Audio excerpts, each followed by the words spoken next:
curious, conversational. You often hear Africa described as the cradle of humanity. It's a phrase that paints the continent as a biological starting line, a place where early humans simply evolved before leaving to build civilizations somewhere else. But the archaeological record reveals a highly active laboratory of innovation. To see where this begins, we look to the East African Rift Valley between 6 million and 1.4 million years ago. This massive, arid landscape was the testing ground for our earliest ancestors. Early hominids like Australopithecus had to navigate this incredibly harsh terrain. They were the first engineers of survival, adapting their physical behavior to extract resources from an unforgiving environment. By 1.4 million years ago, our ancestors began capturing and maintaining fire, shifting from opportunistic users of nature to deliberate controllers of energy. They had learned to manipulate the chemistry of combustion to serve their survival. This control yielded a massive energy surplus.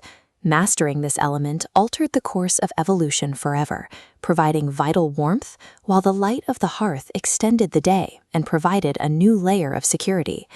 These initial gains in health and safety created the breathing room necessary for more complex social organization.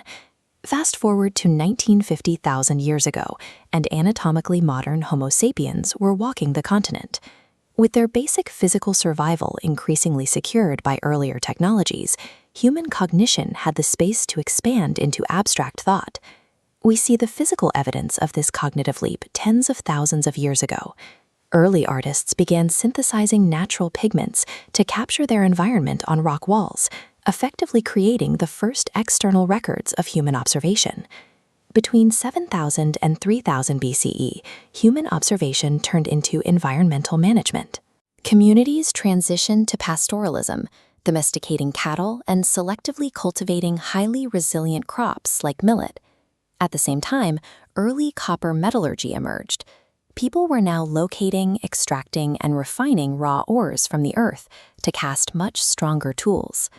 Combining agriculture with refined metal tools meant human communities were no longer reacting to the wilderness.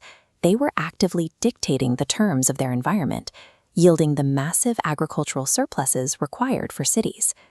By 3000 BCE, the compounding effects of that farming surplus along the Nile River allowed ancient Egypt to scale up rapidly. The population density and resource wealth resulted in a highly complex civilization capable of engineering projects on a massive scale. But coordinating thousands of workers, securing materials, and distributing food requires highly accurate data storage. Looking at this papyrus, we can see exactly how they managed that data. These structured columns of red and black hieroglyphics functioned effectively as an ancient spreadsheet, the written administrative backbone required to manage a sprawling state. Because this bureaucratic system stabilized the state, resources could be directed toward advanced secondary technologies. This funded the development of highly accurate astronomical calendars and the precise chemistry required for intricate glassmaking. While the physical monuments are impressive, the actual achievement of ancient Egypt was engineering the blueprints for statehood, structured administration, and applied science. By 800 BCE, we see a shift outward to the Mediterranean coast. Civilization was no longer isolated in regional pockets. It was deeply interconnected through rapid maritime trade.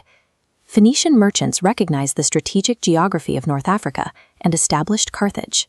They transformed it into a bustling economic hub and a dominant naval authority that controlled trans-Mediterranean shipping lanes.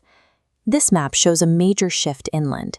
A wave expands from Sudan and Egypt, representing the rapid adoption of iron smelting for superior tools and weaponry. This wealth attracts empires. By the 5th century BCE, external forces clash, culminating in the Persian invasion of Egypt. The mastery of iron smelting and deep-water shipping pulled North and East Africa into a widening network of transcontinental diplomacy, new trade routes, and high-stakes warfare. When Alexander the Great arrived in 332 BCE, it was a moment of deep cultural convergence between the Mediterranean and the African continent. He founded Alexandria directly on the Egyptian coast. Because of its location and resources, it rapidly evolved into the intellectual capital of the ancient world. The resulting Library of Alexandria became the central repository for global philosophy, science, and literature. But all of that vast accumulated knowledge was stacked squarely upon thousands of years of preceding local innovation. Looking at this map, we can trace the unbroken chain of human progress, from the first controlled fires in the Rift Valley to early painters, up the agricultural engine of the Nile, across the docks of Carthage, and finally into the great libraries of antiquity. Africa is often treated as a biological prologue to human history. The evidence proves it was the active, operating laboratory that paved the very foundation of human civilization.